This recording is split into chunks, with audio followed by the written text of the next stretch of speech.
Coach Talkins for the game. Not only is he a great guy and a great coach, and today execute tonight, but very few coaches in the country right now will play these games for us. We called all summer, all around the country, and I really respect him for taking this game. It was good for us. I thought we did some good things on the offensive end, but clearly defensively we got some growth in front of us. So we'll grow from here. If you have any questions, go for it. Guys went to the half down 10, but still came out with great energy, got back to lead at one point. What was the halftime message to the team to rally there to start the second half? I think we've shown in the early games, but you know, UCF on the road is a little bit different caliber. We're good in our spurts, and tonight the spurtability you could see in public, but the consistency you couldn't. And so until we get consistent on the defensive end, I mean, the beauty of the spurts on offense doesn't really matter. But when we guarded, we were okay. And we did that to open the first half and the second half. So they responded when it was addressed, but we got to respond more. Coach, UCF scored 100 points and 3 different 20-point scorers. What did you see from them offensively? Yeah, I would say today the thing is the three-point line. Like they were 2 of 20 last game. When they're making 13 threes at home and we don't get out and take that away, that's going to be an issue for us. So they did a great job. They had won games at the free throw line in the past 2, and I actually thought they won it at the 3-point line today. They deserve a lot of credit after 2 first games, and the Texas A&M game was really low scoring. For them to respond and make jump shots at home, you can see how they're getting more comfortable. So they've done a good job of growing in their confidence, and the 3-point line was certainly one of the keys for us. Coach, a few games now into your tenure at FAU, how have you kind of settling into this season?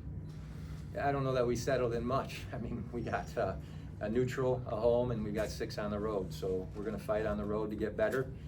We would love to go home and play at the Alley as much as we could, but right now we're going to have to go through what we got to go through. So the fans were great to us at home. The one game we got there in December, we look forward to getting back.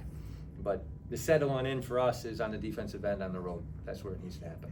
Coach, you had 5 players finish with double figures. Despite the loss, how encouraged are you offensively in the early going here?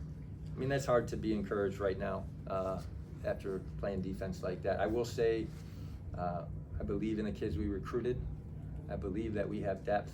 I believe that when we share and run, we're hard to guard. And for stretches, you saw that tonight. So we're going to double down on our belief in the kids on the offensive end, and then we're going to clean some things up defensively. Coach, we all know how good FAU's been the last couple of years. You alluded to it in your opening statement, how difficult it was to fill out this non-conference schedule. Can you kind of elaborate on that process and how difficult it was? Yeah, well, when we took the job over, so we had to just, you know, we had to try to find some quad ones besides our Thanksgiving tournament, and the field of 68 where we're going next is already set up. And then you call around, and the leagues are growing. So you're now getting 20-game leagues. It's going to get to 22 and 24. So where before people had 13 games to fill, it's getting less and less. And then because of the math, I think they want to take games that they can win by 30 or 40 and trick the net. And that's okay. We just did the best we could. I thought Coach AD on our staff just kept calling, and I just want to give him credit again. Coach was great to have this game with us at all. He did it early, and I totally respect that. And I think the way he scheduled with A&M, and then I thought the team they played last game, IPFW, will be a tournament team. If you look at their league, they have a chance. So for him to schedule these 3 games first, I think that's going to reward them in the long run. Is this a one-off game with UCF? Is there a game scheduled for next year? No, there is not a game in return. Hopefully someday we can earn some home and homes.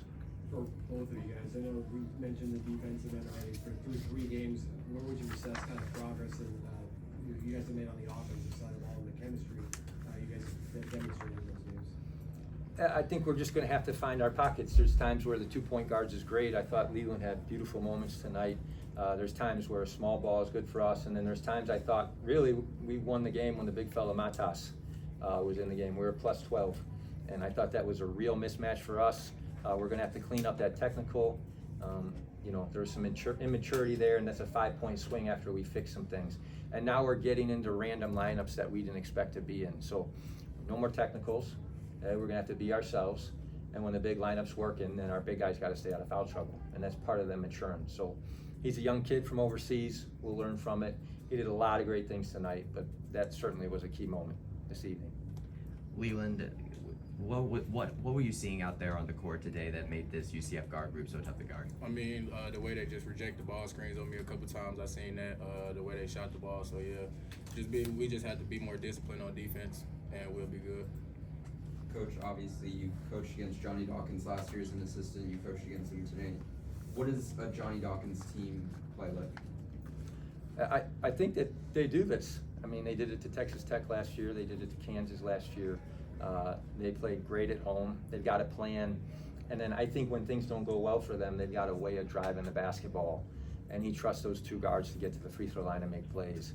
And you can't really guard that action. You've got to guard the person. And then their ability to get fouled is pretty special. And the mistake we made is because of that, I thought we gapped them too much, and we let that pull-up three off the dribble happen too often. But they're tough.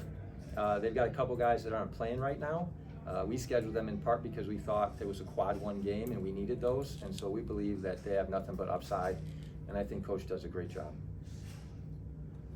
Heading into this weekend, back-to-back games, Liberty and Charleston.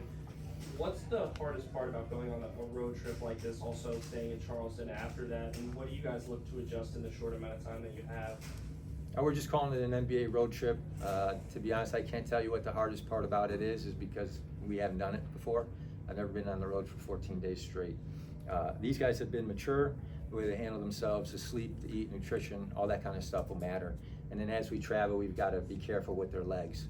And so, I mean, offensively, I thought we were fresh. Defensively, I wouldn't blame our legs today. So the next 3 days as we travel and get to the next spot, I think it's just about taking care of them and then making sure they're fresh so we can actually play on that end. So Leland, you led the team with 20 points and 5 assists. Despite the loss, how did you feel about your performance tonight, and what do you feel like you learned for the season going forward?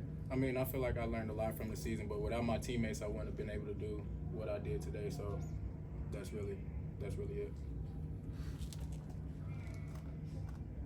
Richard, go ahead. Hey, Coach. Hey, Leland.